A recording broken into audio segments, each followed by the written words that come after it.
So a couple weeks ago, I got a chance to review the Specialized Diverge, which has its Future Shock suspension system. And one of the big questions I kept getting asked was, how does it compare to the Redshift Sports Shock Stop Stem? Which do I prefer? Which would I buy? Which would I recommend?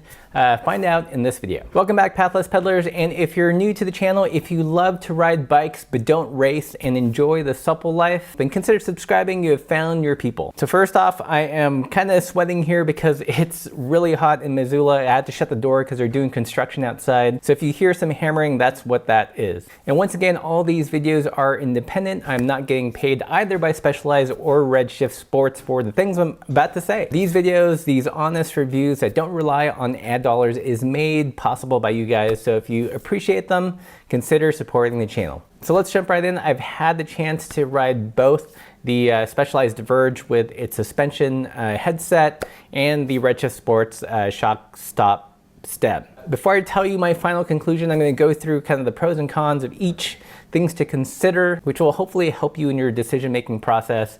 And one more disclaimer, once again, these are my personal opinions. Just because I like a particular product doesn't mean it's an absolute. You might have different opinions. I don't want you to feel bad about the choice you've made, but these are just my thoughts having used both. One big consideration is whether you want the suspension built in innately into the bike or as an accessory that you can move around. Clearly, in the Specialized, you're in it to win it. It's built into the bike.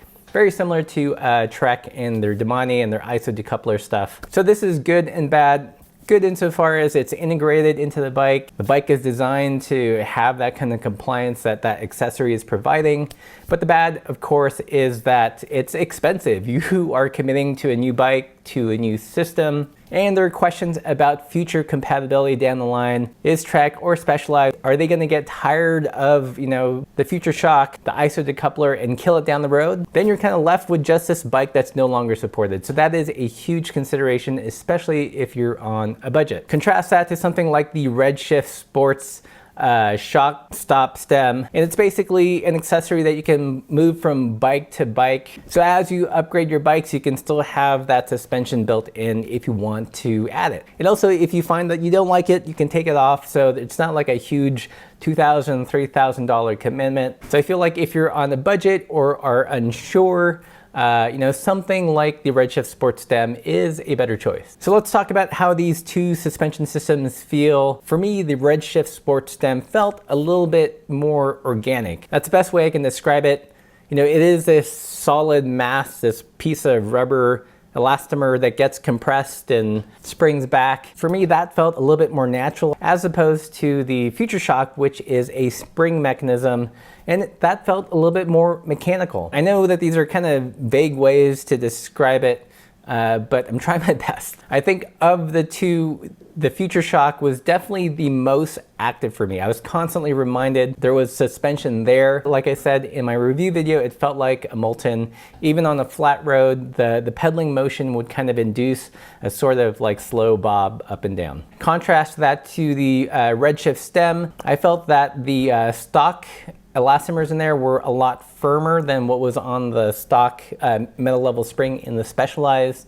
And in regular pedaling, I wasn't getting any bob, and I really had to push down on the handlebars to kind of activate the suspension. Another big difference between the two suspension systems is in the Specialized, I felt like I was using almost all the travel most of the time. It was definitely noticeable when I would hit a bump, the front end would definitely compress, and even compressed in corners, which felt a little bit sketchy to me. Compare that to the Redshift Sports Stem. I feel like there were only a few instances when I used the full length of travel and bottomed out the stem. Whereas I was able to kind of induce a bottom out on the Specialized a lot more frequently. So in terms of how they rode in specific instances, I think standing and climbing both are not great, to be honest, but of the two, I would lean towards the Redshift Sports Stem. So in terms of going downhill on really chunky stuff, the Specialized was a lot more active and took a lot more bigger hits. For the Redshift Sports, because of its small travel and because of the firmness of the elastomer, it really took a lot for me to really compress it all the way. But it did smooth things out and really have no complaints about it. All right, so with all that said, which do I prefer? Which do I recommend? Again, this is my opinion. So for me, the one I prefer and like the most is actually the Redshift Sport Stem for a number of reasons. One, it's less expensive. Two, I can move it from bike to bike and I can take it off. So if I want a fully rigid bike experience on the gravel bike, I can have that. But beyond that, I really do like the more subtle feel of the Redshift Sport Stem. I like how I wasn't being constantly reminded that it was on the bike.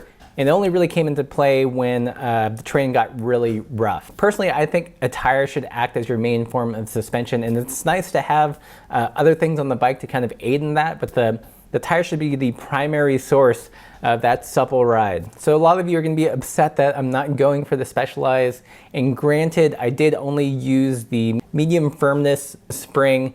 I think I would have preferred it more if I'd used the firmer spring, but I didn't have enough time. You know, I don't have these bikes for very long. I have to send them back. So I do my best to give you guys an honest shakedown. So that's it for this comparison. If you guys have any other questions, leave those in the comments below. And if you appreciated this honest review, consider supporting the channel. It's how the magic happens. So until next time, keep the supple side down.